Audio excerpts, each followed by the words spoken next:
We've all got scars, some on the outside and some on the inside. But we can't be defined by our scars. I've spoken with some extraordinary people about how they've become empowered by their scars. This is I've Got Scars, baby. All right. So yes, we are here right now talking to Ms. Danielle Ragland. Hey, girl. What's up, girl? She is an incredible comedian, actor, and producer. And yeah, we are talking about embracing your body type. And so we know about my scars. You can see my scars here. But we all have different types of things we've experienced in life and so forth. And you have something different, a different body type, because you have scoliosis. So Yep. let's talk about that and your experience with it. When I was born, I wasn't supposed to walk. I have a more of an extreme version of scoliosis, but scoliosis can appear a lot of ways for different people. Some people only experience pain. Some people can't walk. Some people they can't.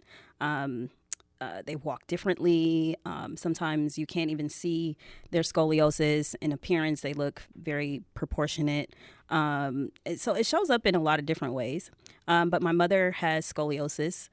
Hers is not as obvious as mine because she only has scoliosis. The trick is I have scoliosis and missing vertebrae. So my mom, she's short statured, but not abnormally. She got teased a lot because of her shape. We both have short torsos, long legs, and long arms. So she would get teased going home from school. So having me was a good experience for her, even though she was sad that I had to experience the things that I did. I can imagine it felt so good to have someone that understood her because none of her family members had scoliosis.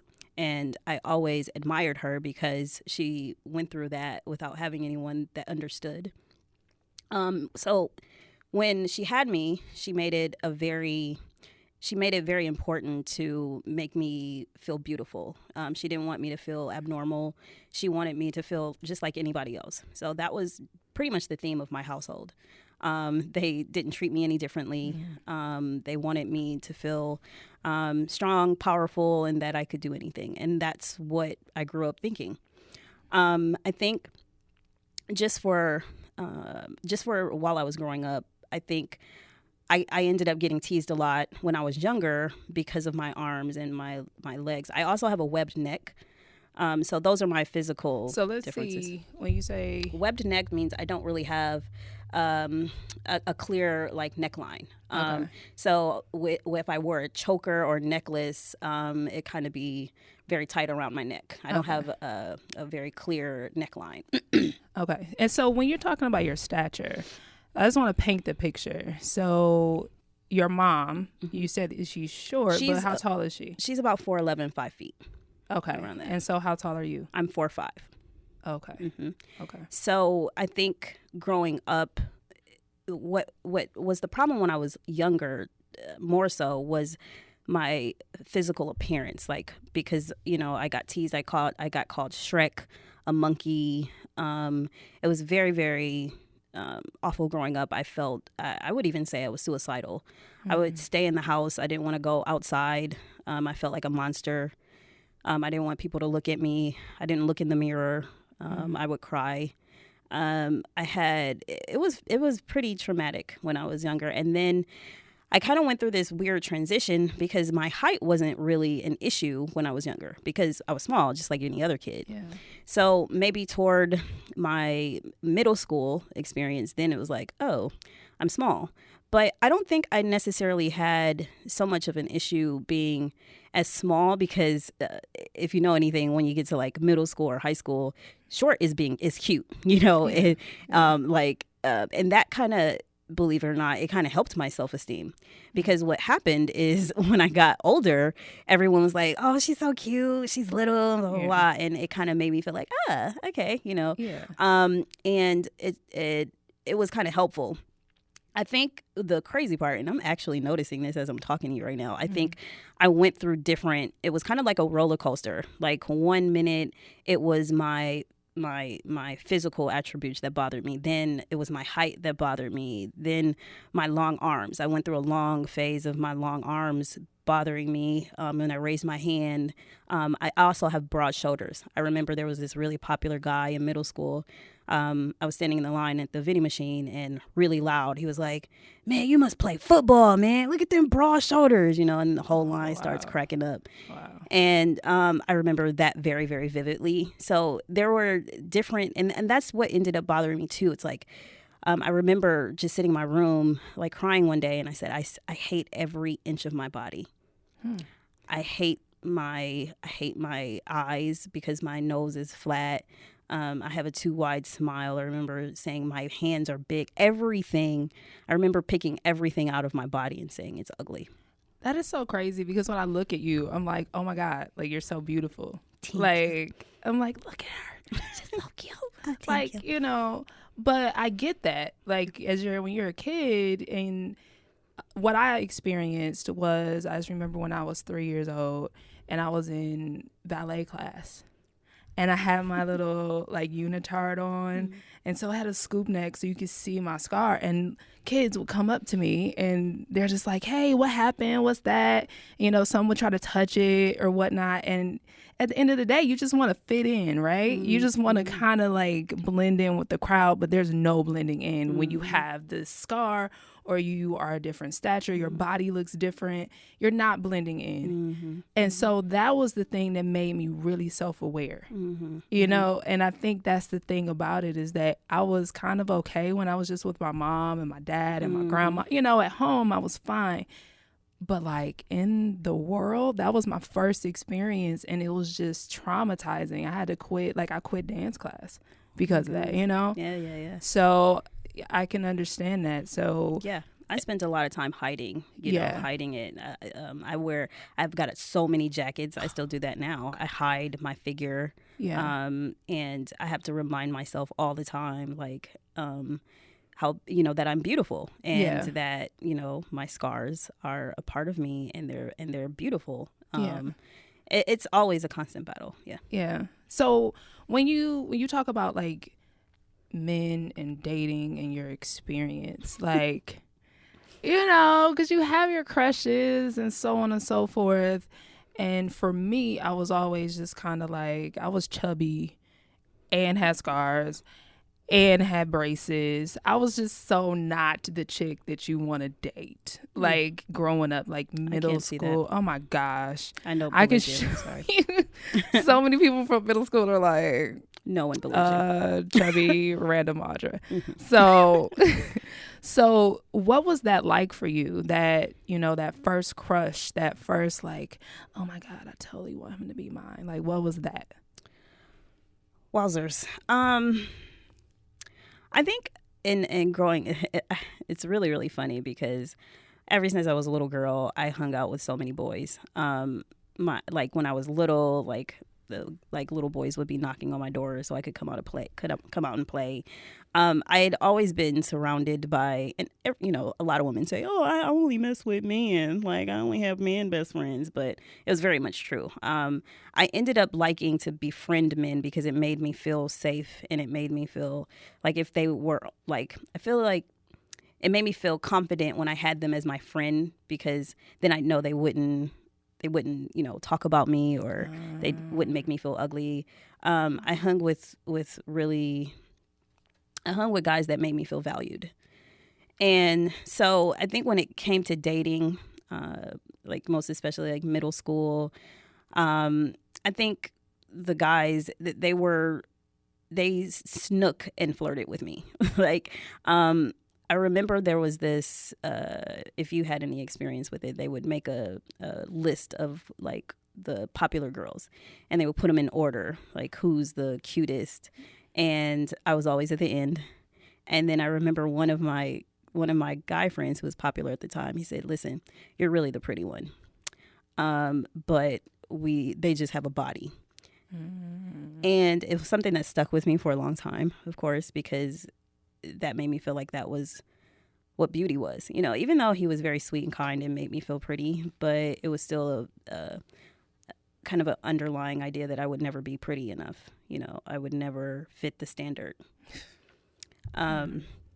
So I think younger, I had to find my way.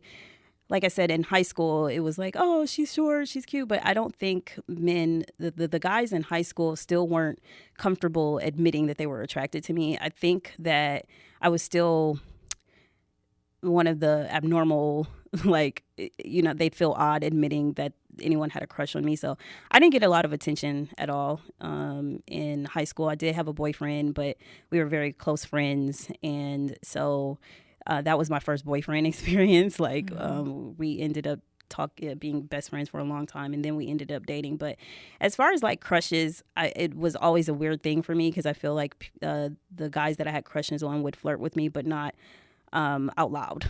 Like, no one would ever know. Exactly. I very much, and I don't think it occurred to me so much in high school that was the case, but I know, like, it was very like sneaky, like nobody knew. Wow. And I bet that can feel like, you know, that could feel kind of crazy and odd, like, hello, I know you like me, stop playing. Exactly. But you know, when you're kids, you're just trying to fit in. Exactly. You're just trying to go for what everybody else feels like is, you know, the popular person to date, so to speak. So I did go into, like, when I got older, again, it became, oh, like, oh my gosh, she's cute, she's short. And then I got older, and I think as I got older, I guess it was a level of honesty. Like, men were like, I mean, I can't conceptualize being with somebody that small. And I hit like a wall because I'm like, well, I thought it was cute. Well, first of all, I don't know how old you were at the time, but you would have been like, look, Shaq love them small. Come on, Shaq. Shaq love them small. So, Shaq, I'm available right now. Yes. Holla at your girl. Right. But yeah, so they just didn't understand just because it was different. Mm-hmm. It was just different. Exactly. It wasn't about, oh, she's not smart enough, she's not pretty enough. It's just like, she's just different. Yeah. I think if I could name a thing that, you know, was the biggest of the problem with me finding love or dating, it was, yes, because I was abnormal, and a lot of people aren't.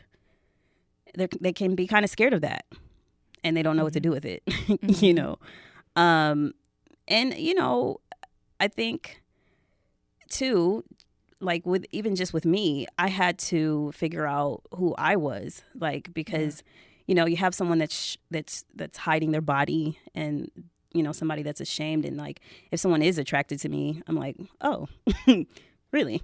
Oh, yeah. You know, I'm surprised. Like, oh, you're okay with this? Yeah. And that was my reaction pretty much a good portion of my life. Like, if someone was attracted to me, I'm like, but why?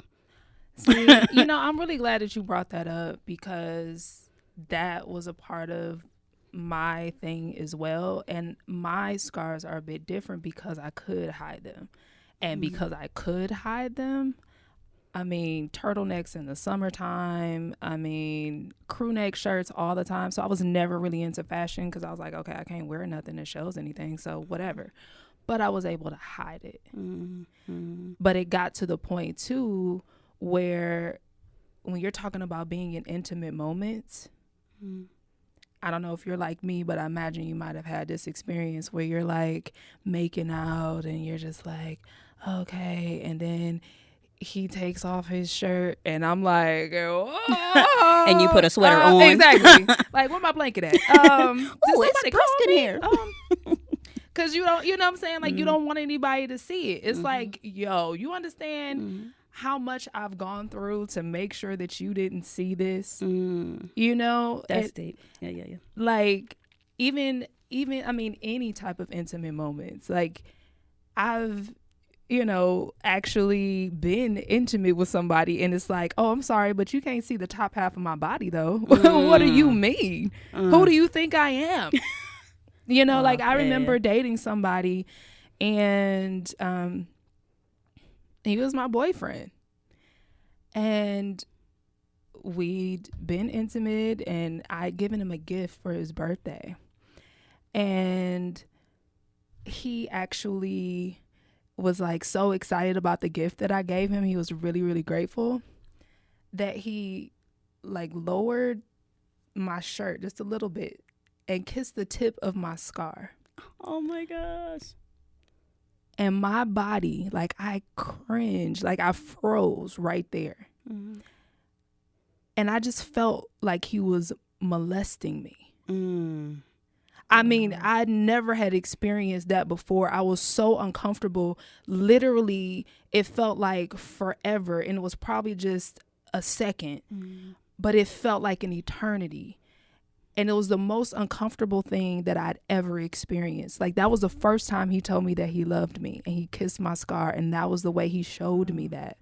And I could not. It was the worst feeling in the world for me. And so that, you know, getting over those types of, we don't understand sometimes, it just, in my experience, that sometimes it's not just the physical scar. It's not just, you know, being able to hide it. Because that was my thing. It's like, well, as long as I can hide it, I'm fine. And it's like, nah, you got to live, but you're not really living. Yeah. Like, you're living under certain levels of, like, certain conditions, you know? Yeah. It's like, okay, you can love me just as, you know, you can touch this shoulder, kiss this. I used to say it was like playing, like making out with me was playing Twister. Wow. Like, you can kiss here, but not here. You can kiss here, I am but not so here. done with you. Put your left leg Right there, but don't put it right there. Done with you. I think the crazy part too for me is that once I started getting into the funk of, okay, these are clothes that I like wearing. This, you know, without wearing like jumbo size, because I would get like super large clothes so that I could completely hide in my clothes. So once I started finding clothes that I really liked and I felt like they accentuated my figure, but at the same time they kind of hid, you know, things, I would get comments like, girl, I didn't even know you had scoliosis. Like, you look proportionate to me. And I still get that. You look so proportionate, you know. And the crazy part is once I felt like I had mastered that, it was still, but I'm really small. So I think I'm glad we talked about the stature part too, because the stature part was only very uncomfortable as it pertains to children. So when I get around kids, they're very, very curious and they say whatever is on their minds, of course. Yeah. And so, and still to this day, whenever I'm around children, it's like, are you a midget? Are you a grown up? Why are you so small? And they're very loud. It's very uncomfortable. And maybe even a month ago, and I've had the issue so long where I can almost tell when I'm going to be in a uncomfortable situation with kids, right? So you can almost tell in the looks on their face, like, oh yeah, like they're about to go there. And so I was on the elevator and I'm like hurrying up. I'm trying to put my headphones on because I'm in a very bad mood. I don't feel like explaining, teaching kids today.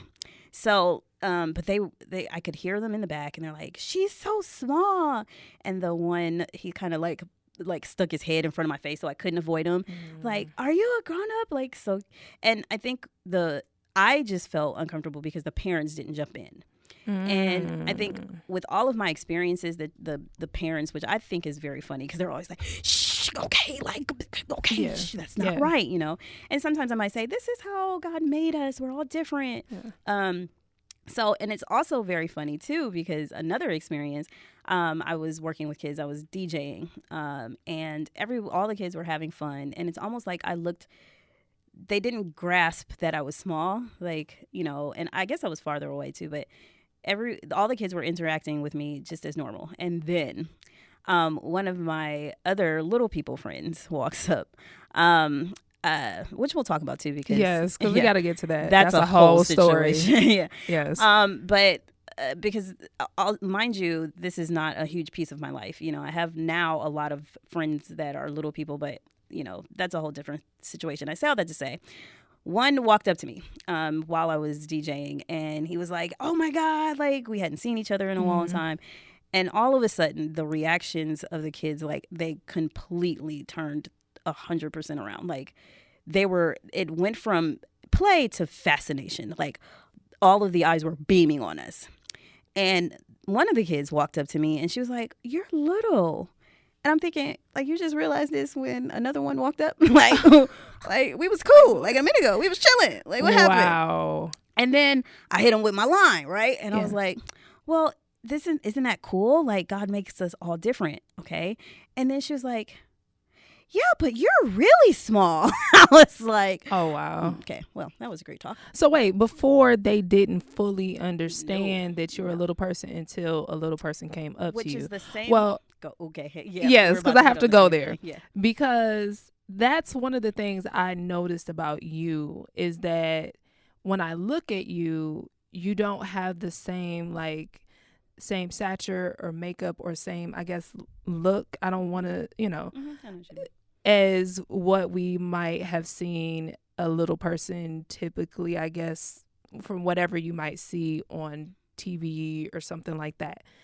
To, if you just look at you, you just look just like a short person, like I guess a proportionate shorter person. You know what I'm saying? And so you look a little different. So what is that difference? Like, what happened there? I talk about this a lot in my comedy. Okay. The reactions that I started to get when I got much older, it's so much comedy there. First of all, what I was wanting to talk about is I didn't know that I was a little person until I was like 25. So back to my experiences growing up, my family, my mom's short, my dad was never that tall, but they always, like I said, I could do anything. I was Mighty Mouse. I never felt abnormal, at least in my household. People might have talked about me outside of my home because they're like, "Are you like? Why do you feel like you can carry this couch? I don't understand." I have witnessed her trying to carry couches. I'm like, ma'am, I get it, but you also have ovaries. Let's stop. Let's think this out. Let's so I never felt a part of the dwarf community at all. I never felt like I could identify with them.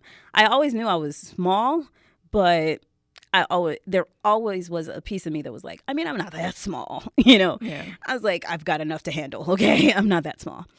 I worked on a film called Oz the Great and Powerful. I went to a huge casting call in Michigan. It was a really, really powerful experience, but it was the first movie I worked on. But the most powerful experience was meeting other little people.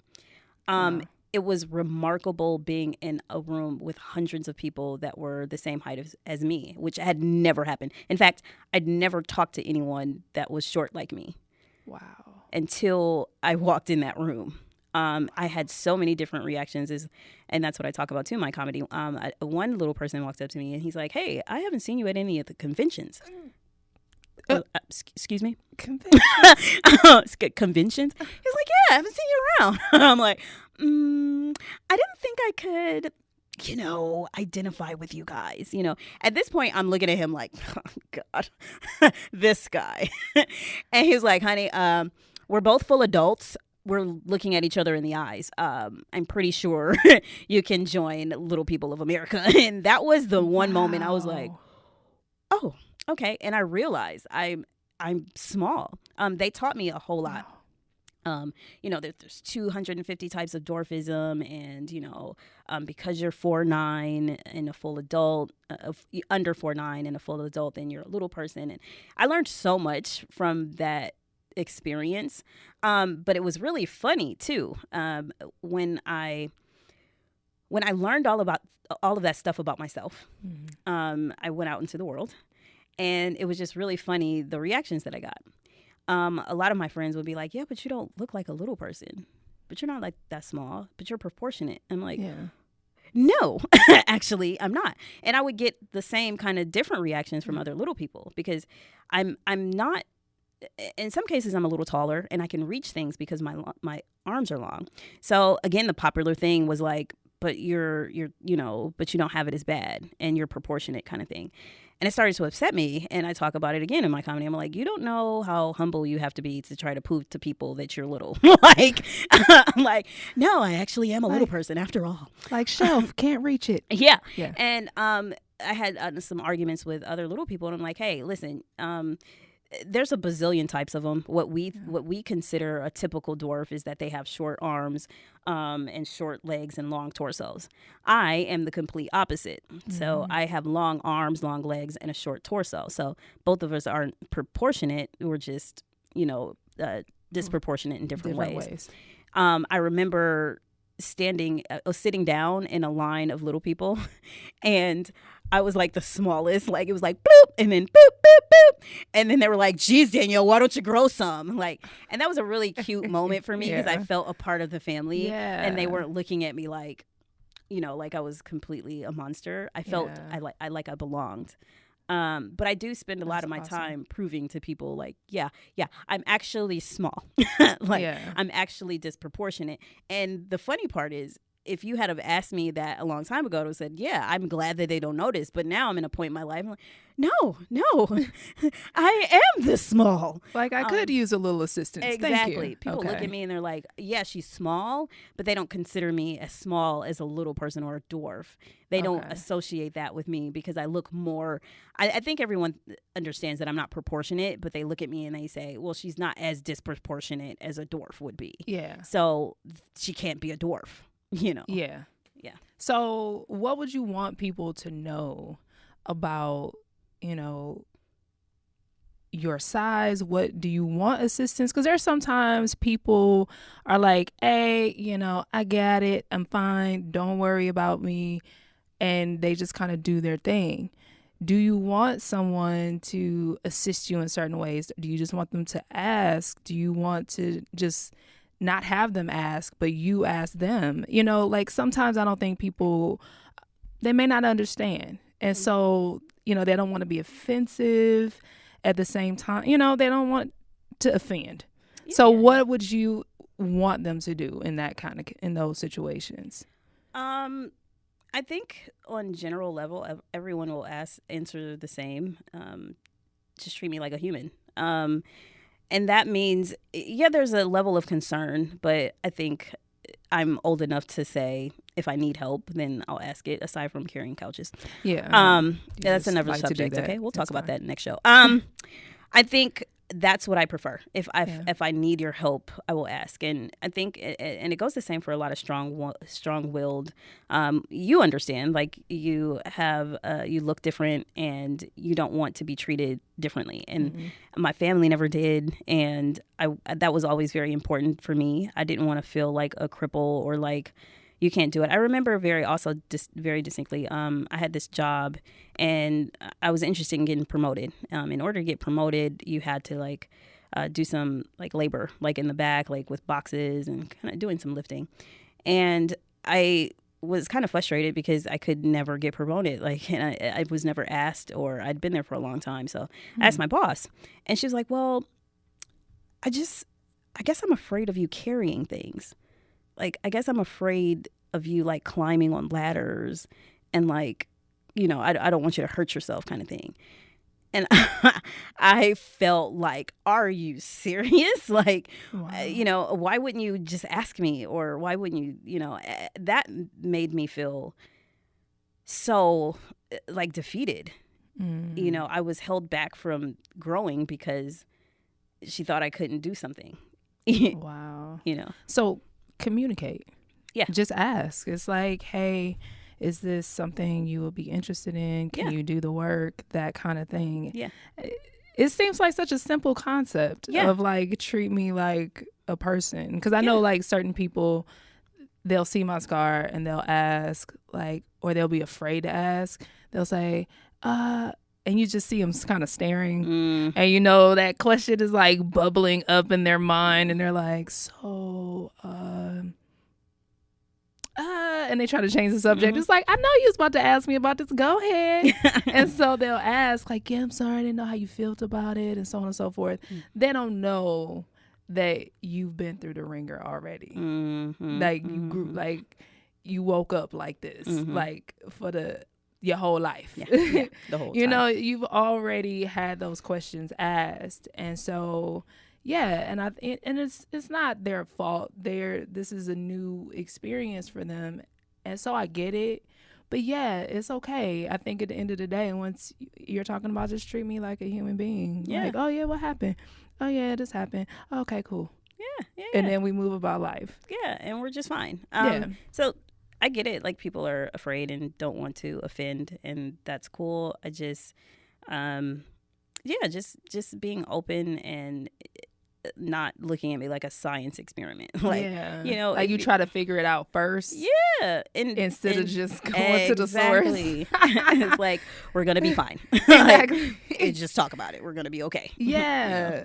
You know. And I think that makes a lot of sense. So how do you feel like your experience with your scars can serve you in your comedy and acting and producing? Like, how do you think this experience can serve you? That's deep, girl.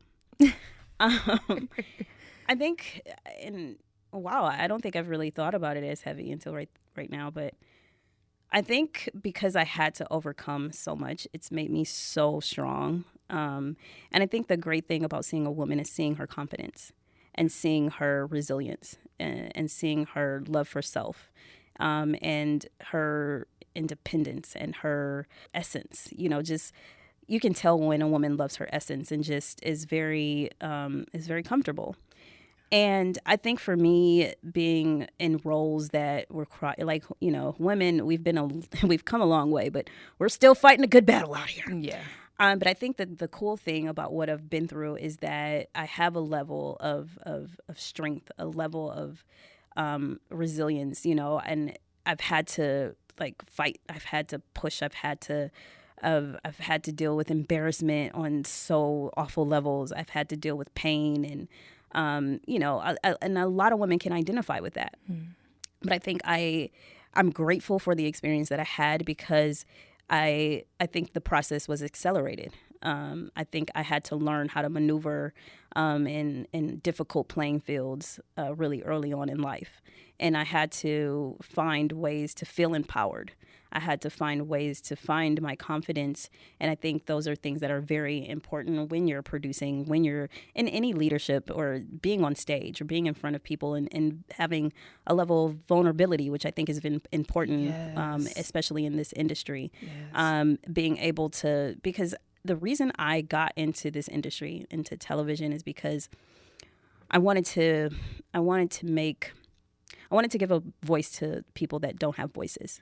And I think it's always been very important for me that people's story would be told, and that we could see people's pain and we can see their resilience, and not so much in a way that we're feeling bad, but we're feeling empowered, because wow, like she was that, and look at this, you know, kind of, because, and our friendship and how beautiful it is. I think how cool is it that we can understand what each other has been through. But when people look at us, I think they see joy.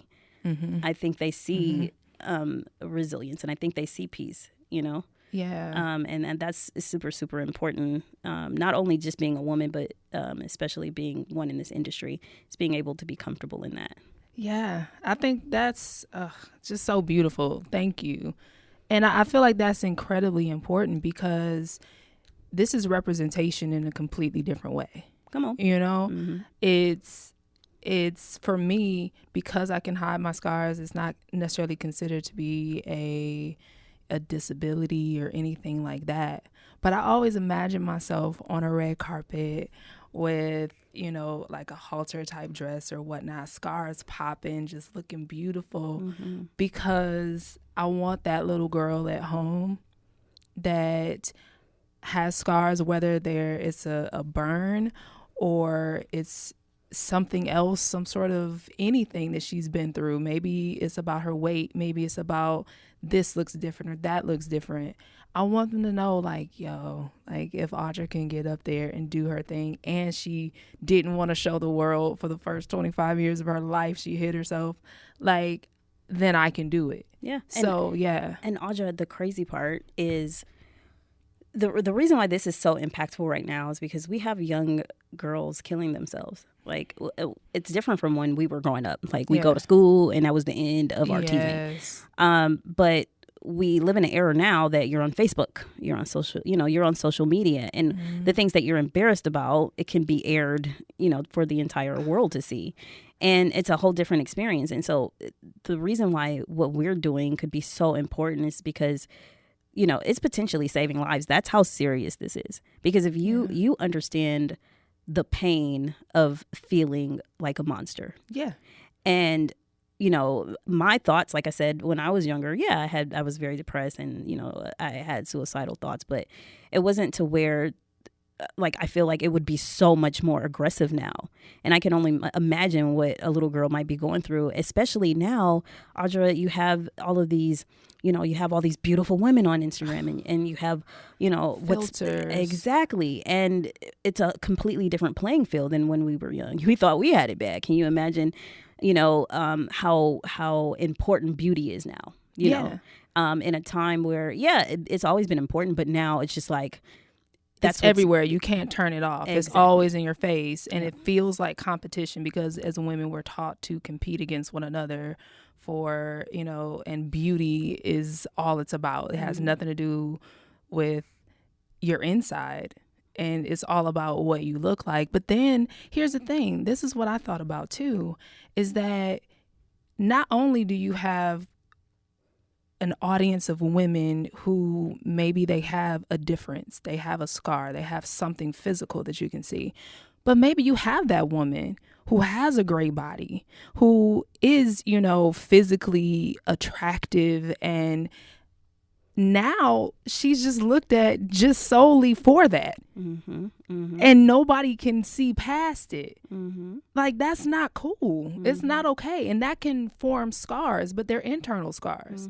Because that woman, now she feels like her body is her calling card and that's all she is. And that's not okay.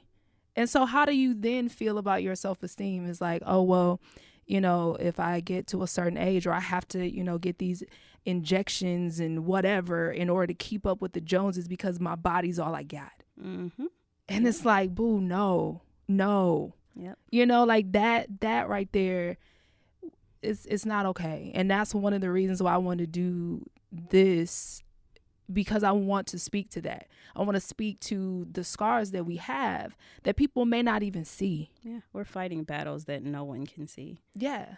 Yeah, and for all different women, this is, again, something that everybody, I think, can identify with. Not feeling apart, feeling abnormal, feeling weird. At some point in your life, you've felt that way. Yeah.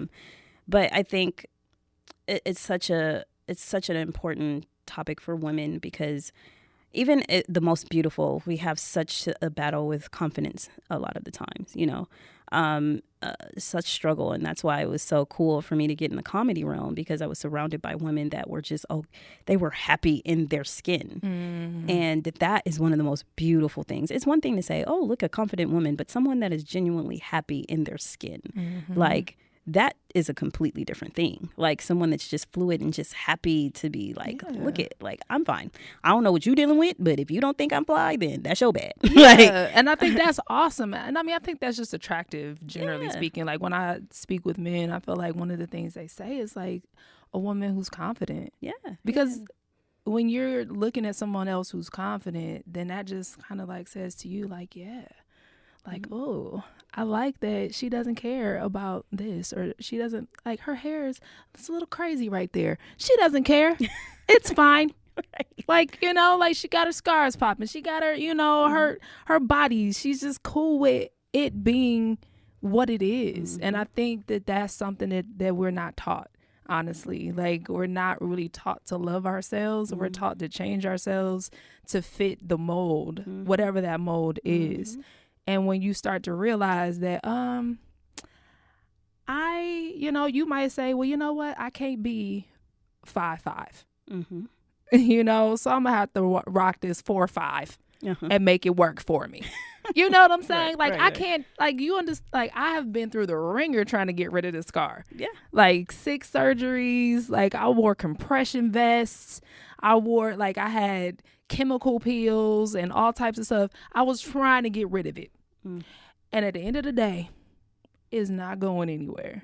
So I think that's the thing, is like, if it ain't going nowhere, what you gonna do?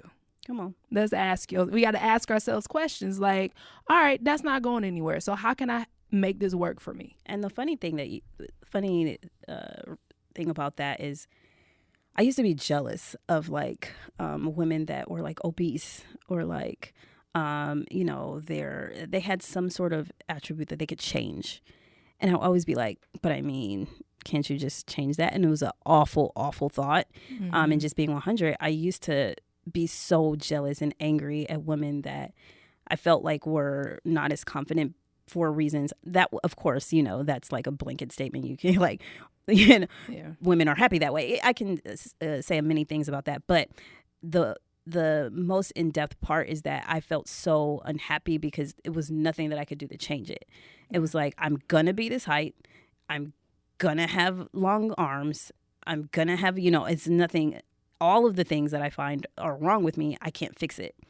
And that is something at the moment that you realize that, it's also it's very painful, but it's also empowering because it's like, okay, well, what are we going to do about it? Yeah. Like, okay, well, this is reality. Then are you going to just curdle up or what are we going to, you could either love it or, that's your only option. That literally is the only option. That's one of the things where, because it's interesting you said that you would look at people who are overweight, because that's the thing about hiding and the fact that you can hide a scar is that you can literally live your life hiding it forever. I remember when I woke up from surgery. I was maybe about 3-4 years old, and I saw this little blonde girl next to me, and her whole face was burned. Like she might have been on house fire. I don't know. But all I said to myself, I remember this like super young, I looked at her and I was just like, man, life is going to be hard for her. But here's the thing. I didn't realize that even though I could hide my scars, that life was going to be hard for me because of the simple fact that I had a choice to make. I could either walk through life continuing to hide, or I could live it out loud and actually show my scars. It was almost like she had no choice but to show her scars. So maybe I'm hoping, and I don't know, but I was hoping that, her level of self-confidence, she just had to like, I got to develop it. I got to develop it now. And maybe she developed it, when she was 10 years old, maybe 12 years old. Hopefully it didn't take her 25 and beyond. So, I'm not saying that to say that her plight wasn't and couldn't have been like really difficult, but I'm just saying that to say there's so many times when you can hide it. Like you can hide your pain, you can hide, your insecurity because your body is flawless, but you sad like every day. And that's like, sometimes, not saying it's worse, but that can be horrible because then people looking at your life like, but you got everything, but you beautiful, but you have money. What's wrong? And they don't know that it's the stuff inside that's like eroding your confidence, and you don't feel like you can accept it or embrace it. So I say that to say that we all have it in different ways. You know what I'm saying? So whether it's a physical scar or an internal scar, we all have something, but it's about embracing it and saying, what we gonna do? I think too, it's crazy because both of us, we weren't necessarily surrounded by people that looked like us growing up. No. Right. And so I was always jealous because I'm like, well, if I was in a wheelchair, I could go like find people in wheelchairs. Like, or if I were big, I could find other big people, or if I were whatever, I could pick whatever difference. And I felt like there's a group for that. Yeah. But I didn't feel like there was a group for me. And even when I met the other little people, I didn't feel a pocket where I belonged because I was still different from them. So at that moment, I'm like, okay, well, I'm a little person, but I don't feel like I fit in with them. And I don't feel like I fit in with average size people. Yeah. So the reason I see it's really, really, that was kind of really empowering because I was like, well, okay, well, now I have to, I guess, do some within work. Yeah. Yeah. Because I'm not going to find it. No. I'm not going to find it anywhere else. You know, like I have to.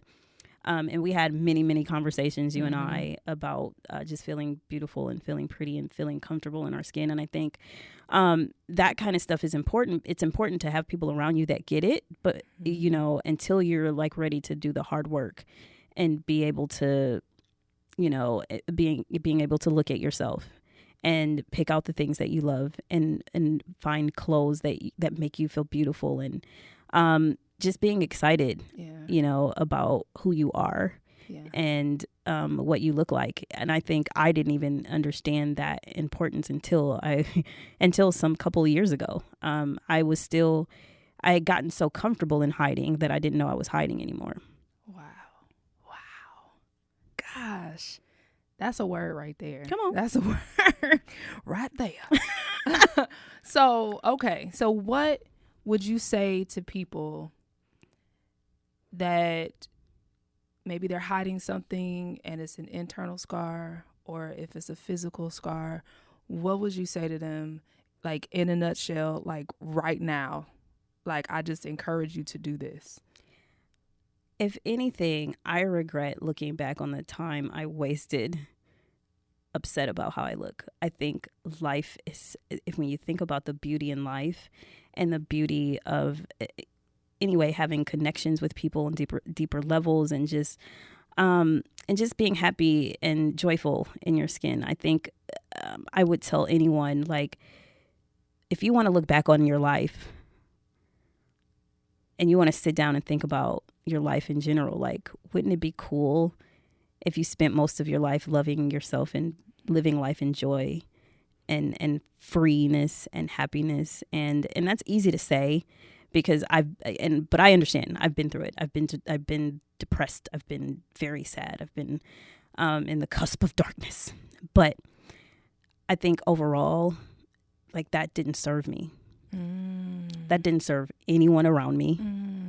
And it was, my life was stolen away from me because of my depression and unhappiness with my figure. And I say, hey, like, don't let that steal your life away. Like, God. It's so, and I talk about my friendship with you so much, my sister, my big sister. And I think this is just one of the beautiful things that I can take out of life. Like, to people that have suffered and they understand the plight of looking different, but how beautiful our friendship has formed because we were happy in our skin and being open and vulnerable with each other. Yeah. Like, I think that's one of the most beautiful things, is being vulnerable, being open about you, because we not only did we hide our scars, we hid emotionally. Yeah. Like, that's a whole thing. That's a whole thing. And I think that, you know, people need to talk about that too. Like, we are part of this world and part of this life, not so we can hide and curl up under our bed. But my grandma will always say, the weak get washed by the wayside. And I was like, that's messed up. I don't want to be that. Like, and again, there's a level of, you have to be honest with yourself. And I think I spend a lot of time, like, pampering my scars, like, oh, I'm sad. But no, get up. Yeah. Get up. That part. Sometimes you just gotta be real with yourself. Like, quit playing. Like, you playing. Yeah. Like, ain't nobody finna sit here and be sorry for you, and you can lick your wounds and you can curl up and just be sad the rest of your life. But also, sis, you gotta say to yourself, sis. Yeah, because you'll be proud of yourself at the end of the day. Yeah. Because it just never feels good feeling sad. Yeah. Just being honest. And I've, like you said, I've felt sad, depressed. I've avoided mirrors literally the first 25 years of my life. I've done it all. And it just never felt quite right. It's not fun, as it turns out. It's not fun. It's kind of a drag. Yeah. So if we could take away from let's maybe do something a little different. Yeah. Let's try it. Yeah. Just try. Just for the sake of it. Like, and just to be honest, I'm not saying the different part is easy, because for me, it took me like about 6 months to truly be able to look in the mirror and look at all of my scars, like especially my shoulder scar. I was like, I hate it so much. But then it was a whole other process showing it to the world. Yeah. But you know what?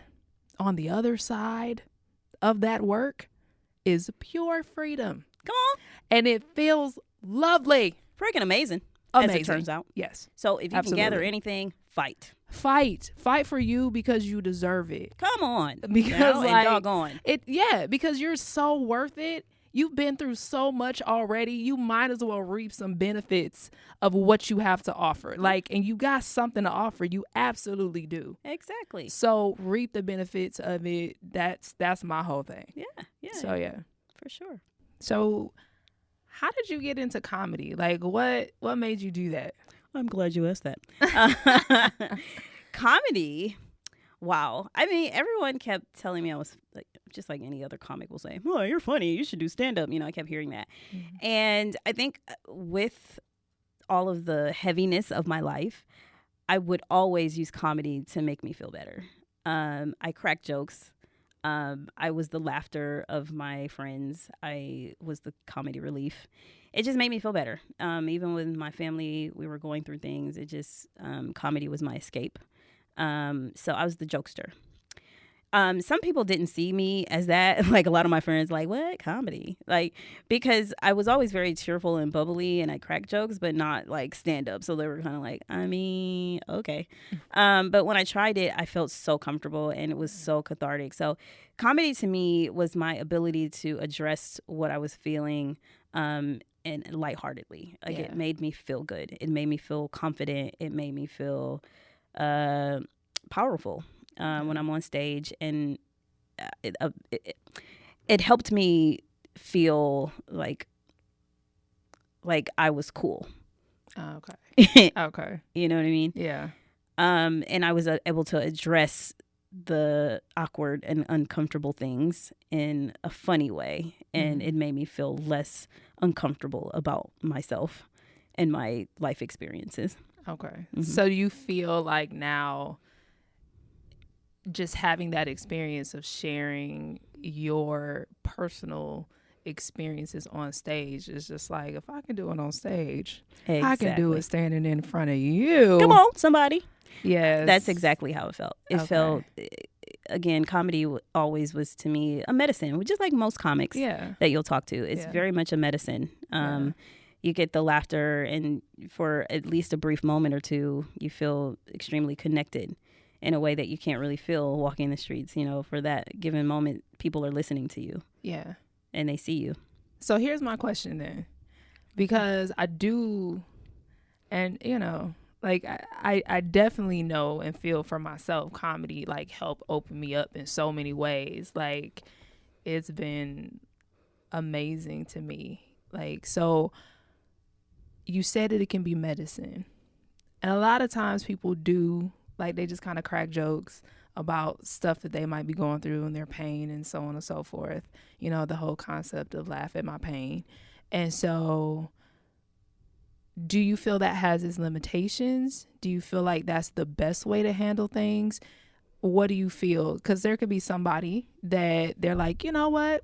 I'm fine. Everything is cool. You know, these, you know, the scars, the stuff I've been through and everything, it's fine. I just laugh at it.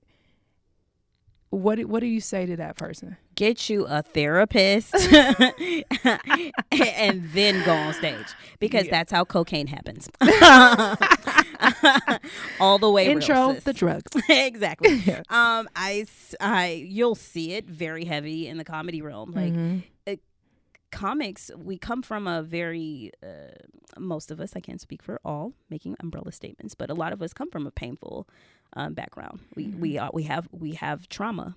We have pain, and what you'll always hear is that makes for the best comedy.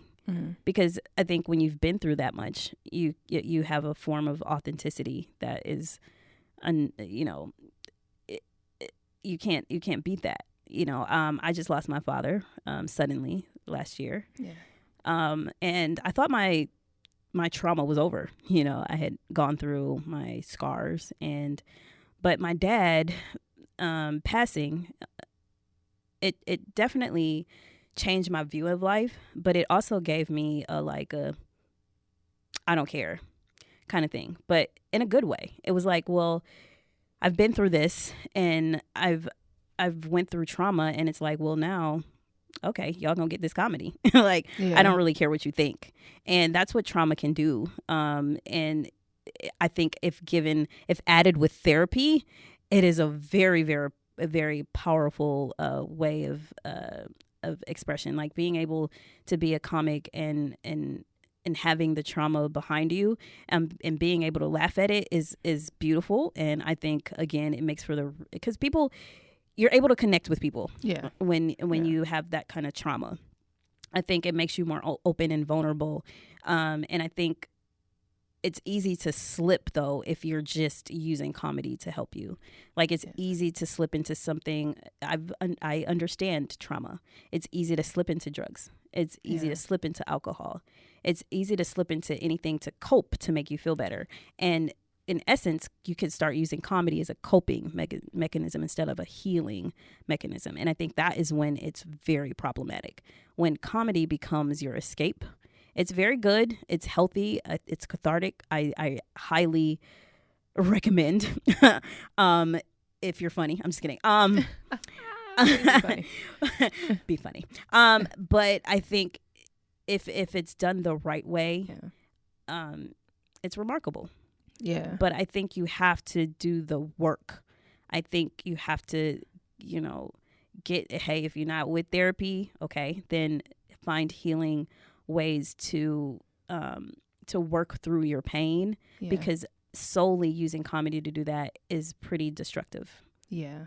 It's destructive. I'm very, very happy you spoke to that, because at the end of the day, like you said, you can use comedy to assist you, but it can't be a Band-Aid over a bullet wound. Yeah. It can't be that. Like, you still have to face yourself. Yeah, exactly. I think, and that's not to say, like, again, comedy, you can understand how helpful. I have a one joke. I talk about my dating, and I said, I'm on these dating apps now, and it's really funny because I feel like I'm catfishing men, and I don't mean to. Like, I look normal face down, like, I'm taking all these selfies, and I'm like, oh, okay, I can deal with that. And even when I put on my profile that I'm 4'5", guys are like, I mean, cool. I mean, she's short, but cool. But nobody can really put a handle on what 4'5" looks like until it's in their faces. So, I'll put my height on there and everything, and then I go on the date, and they're like, oh man, you really you were short. For real about that short stuff, huh? like it's the look of their like. Oh, so okay. Didn't you say you have to do like a perspective photo? Yeah, I'm like, should I stand next to a puppy, like like next to a fire hydrant to see, like, so I can really understand how small I am. I just want you to know this is what you're getting. Yeah, but that kind of, it kind of made me feel, being able to talk about that kind of stuff. Come on. Yes, like, you need an outlet for that, because that needs to be heard. I just need you to know that's hysterical. Hey, sis, and then I gotta say this, like, we were talking about healing and just fighting, like, don't take yourself so seriously. Like, that part. I wish I had told myself a long time ago, girl, do you know how much comedy is in this? Girl. Like, do you understand that I have to sit on a booster seat and 2 pillows to drive every day? Like, girl, and that's hilarious. It's like, fantastic. Okay, one time you were not only like a booster seat, but like you're actually in a child's. I am actually, ladies and gentlemen, I use a child's car seat every day to drive, and I've seen it. There's a pillow for to sit on that, and there's a pillow on my back, because I got a booty. And my booty don't quite fit right into the regular child's car seat, because apparently life is not made for us that are grown up short people. So and we have things that we carry behind us. Hello. Yes, but I've seen it, and it's hysterical. Like, there's no getting around that. Exactly. It's funny. So I say, you start laughing.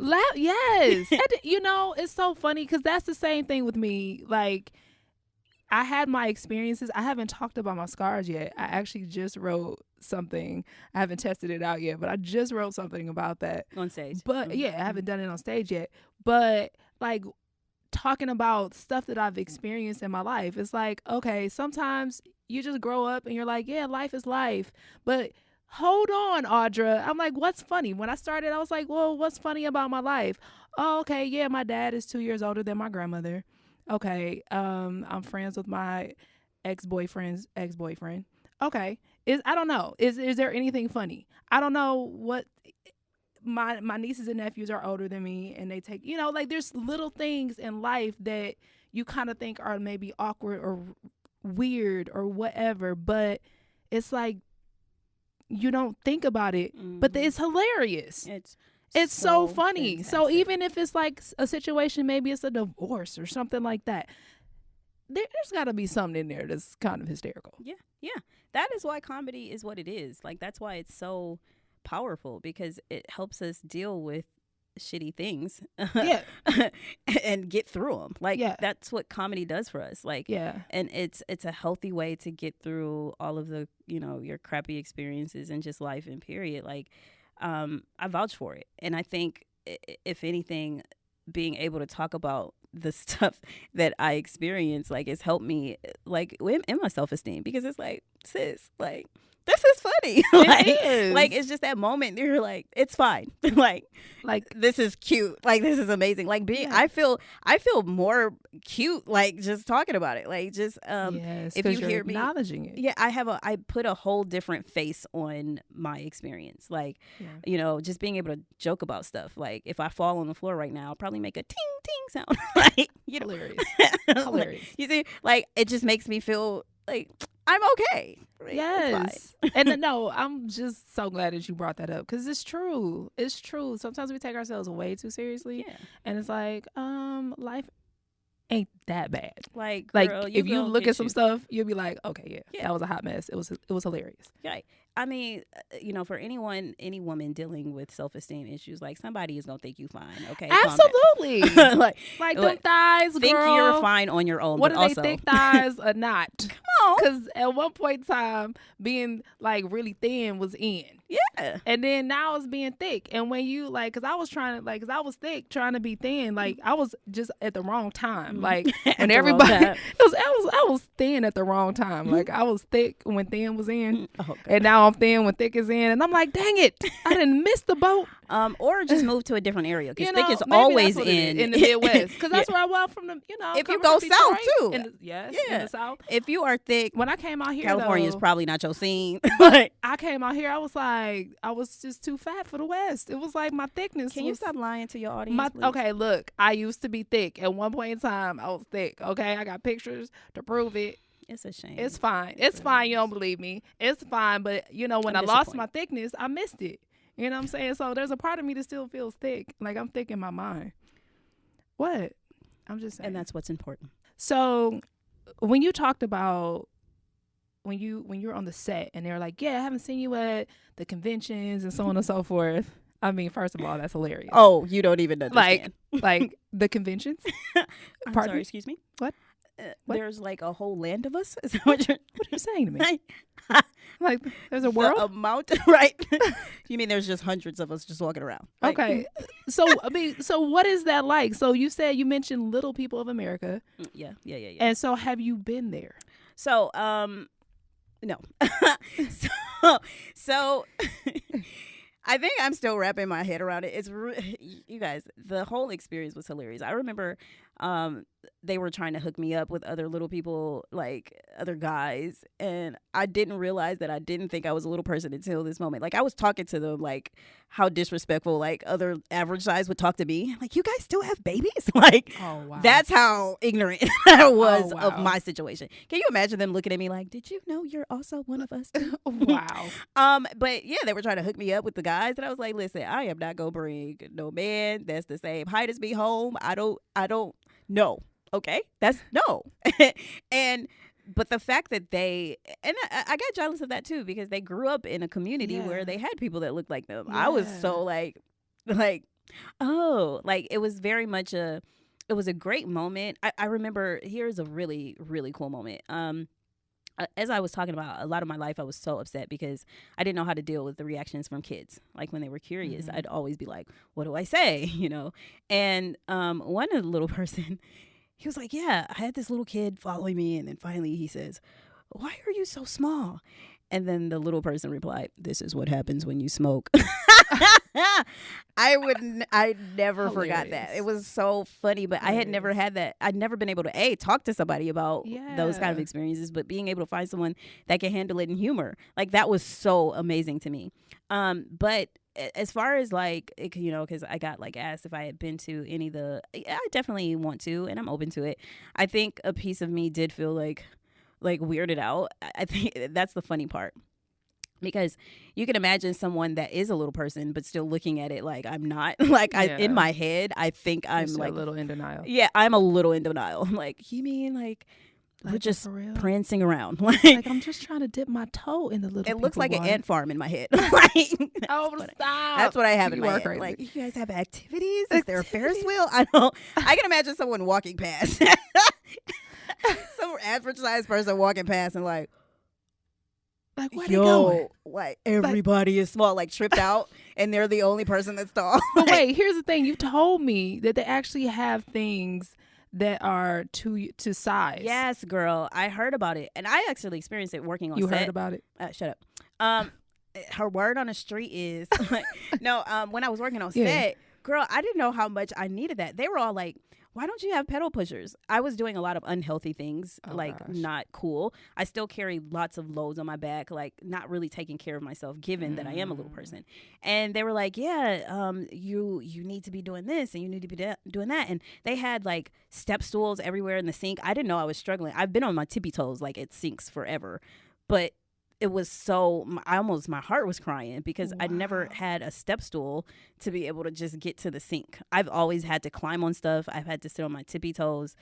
I actually, and this is a good thing to talk about, whenever I sit down, I have to sit on my knees. Like in order to, even this show right now, I was super, super almost in tears because this chair that I'm in, I don't have to sit on my knees and I can still see over the table. Like at a restaurant, I'm on my knees. When I'm in the passenger side of a car to see out the window, I'm on my knees. I can't, because you're always like, Danielle, you can't see that. No, I actually can't because I got to get on my knees first. Because my stature is so short that I can't see. Like, a little person, they have short, longer torsos, so they can see over the table or whatever. But I often worry about what my knees are going to look like because I've sat on them every day of my life pretty much. So I was able to walk. So I say all that to say being able to find a community was really important because even though we still have our differences in the little people community, it was empowering for me to be able to be around people that understood what it's like to be this small, be this different, or, I got to talk to people about my health issues, like the things that I should be paying attention to. And so I definitely want to go. I think it has not been so much on the forefront of my mind, unfortunately, but I absolutely am going to go to a convention. I think if anything, it's that'd be kind of like the experience that I had working on the show, but like times a million. Like the crazy thing is too, like we were the loudest and the most fun group of people. Everybody wanted to be around us. Like I found that really, really funny because I'm like, what we don't make up for in height is it our mouths. But it was a very, very cool experience. And so, I'm looking to find people because even just like you, we don't particularly understand each other's story, but to a certain extent we say, okay, I get it. I understand how painful that your life must have been, or I understand what you had to go through. And I think that is cool because you don't have to have a particular like community of people that are just like you, but especially surrounding yourself with people that understand to a certain extent your story and can empathize with you. And I think that's really, really important. So building a community to me doesn't necessarily meaning surrounding yourself by people that look like you. It's surrounding yourself with people that understand you. And that can empathize with you on a certain level. You know what I mean? I found that too in grief. It was very cool because again, you don't know my specific grief, but you've experienced grief before on a deep level, and you can at least empathize with me. And so, like I said, you might run really hard because I don't want to tell people find somebody that looks like you. But at the it's same really time, cool. I did find very someone cool. that looks like me. Yes, you did. Okay, I'll talk about that. But what I really want to say is that you don't have to spend your life looking for people that look like you. It doesn't have to be exact same situation. That's what I'm saying. Yeah. Yes, but surround yourself with people that empower you and make you feel beautiful. So speaking of, I have to say this. Shout out to my dear comedian friend, Lila Hart. I met her a few years ago on the comedy scene. I saw her picture. I was like, she kind of looked like me, but I don't know. And I got really excited because she was a comic. And she doesn't know this, but I purposely went to that show because I wanted to get more information. I had to see this for myself. And sure enough, we didn't know each other. We instantly hugged. And it was like we were almost in tears. Like we ran up to each other and we looked at each other. It was like finding your twin. Like never finding anyone that looked like you and finally finding somebody. Now she has spinal bifida. So we look very similar, but not all the way. Like she's had to have a lot of surgeries. Thank God I haven't had to have any. God is good. Amen. But our story is different, but she sits on a booster seat. She her limbs are long. And what was really crazy is that we had both spent our life being really excited about our face because we know we're pretty. So we both understood that we were pretty, but we didn't look like everybody else. And so we coped a lot. We did a lot of things to cope with not ever feeling a part of a community. Again, because we were on search to feel belonged for most of our life. And to that day, we had never found anybody that looked like us. So it was really cool to hear her story because it mirrored mine. And I was like, wow, I spent a lot of my time so upset because I didn't know what it was like to have someone that looked like me. And so I coped and I did this and she did the same thing. And our story was so similar and it was pretty remarkable. It was like life altering. And I admired her. I could tell that she was very comfortable in her skin. And immediately when I met her, I could feel that. And I had a bit of jealousy, not a bad jealousy, but a good jealousy that I wanted that. I wanted to feel so free. And, that's something that I'm still working on. Just feeling completely. It's one thing of being happy in your skin and loving your essence, but feeling so free, that you're just like anybody else. That you're so, when you walk in the room, you don't even notice that you're different, or that's not the aura that you put off. All eyes are on you, but for the right reasons. And she's very here I am. And I'm always like, I'm here. That's more of mine. I'm here. What y'all doing? But her essence is, I'm here.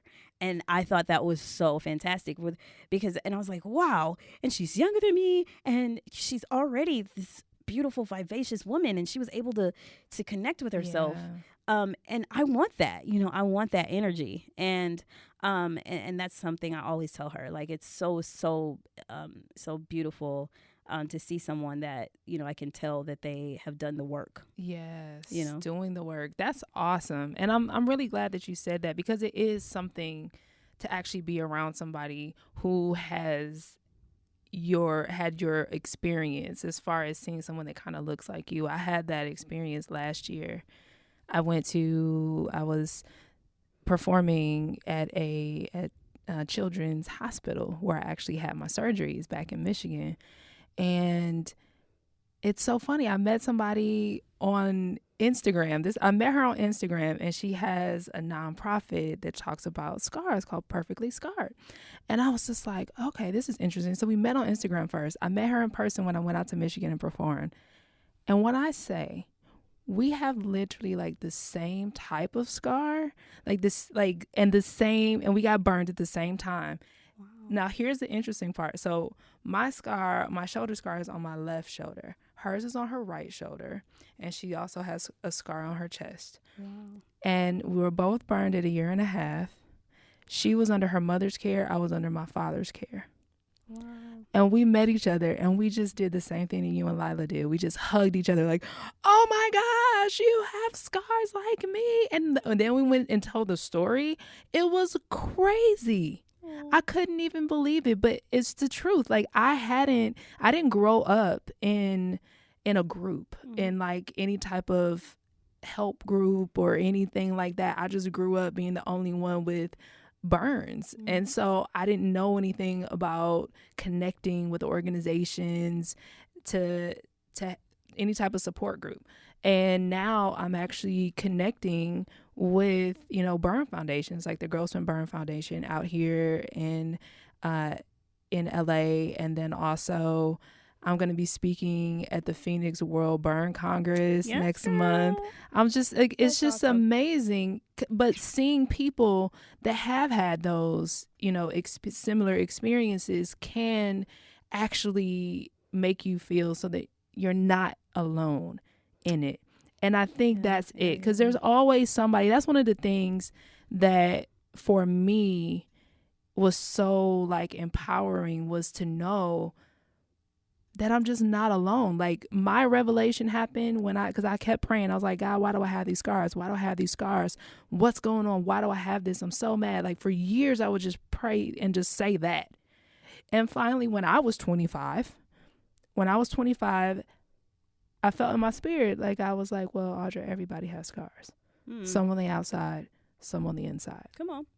And that was the thing that made me feel like, okay, I got to do my work to get through this, because I'm not alone. So I definitely would encourage anybody that's listening, if there's a certain situation, they have so many groups, so many hope groups, support groups, or whatever that is. Sometimes it can give you a sigh of relief just to connect with someone who has had a very similar experience. Of course, you still have to do your own work. And that but can it can mean be reading helpful. books about it. That can mean because there's so many books being written about people that are struggling with self-esteem. That can mean listening to podcasts. Absolutely. That can mean talking about it. That can mean fighting for love of self. Can seem very, very difficult, but it can be fun. Paint yourself. Like, if you're artsy, write a poem. Like, when I say do work, that means like play and start figuring out how to fall in love with yourself. Absolutely. That's just the perfect way to say it. There's nothing more to say. Just, okay. Yeah. Are we complete right now? What is this? Come on. I feel good. You feel good? How you feel? I feel great. Oh my goodness. Shoot. Girl. Come on. Yes. Okay. So yes. Oh my gosh. I'm so excited for you to be here and to share and speak with me about this. And I just feel like it's so important. So thank you, Danielle, for being here, my sister. Thank you, Audra. This is amazing what you're doing here. I think it's huge. I think it's very much needed. I'm proud of you. I'm excited for you, and you're the bomb. Thank you, Mama. I appreciate you. And let people know where they can find you, how they can get in contact with you, come see your shows, see what's going on with you. Okay. If you're the boogeyman, please don't follow me on Instagram. On Instagram, I think I am Danny DeVere, all lowercase. I don't know why that Spell matters. that out for him. I hope you can spell that. Danny, DANNIE. DeVere is DEV as in Victor, ARE. And then don't find me on Facebook. You'll regret it. I'm always roaming the comedy streets. I am very, very much involved. So if you are in the comedy arena, just look down and you'll see me. I love it so much. Thank you, Mama. Thank you for having me.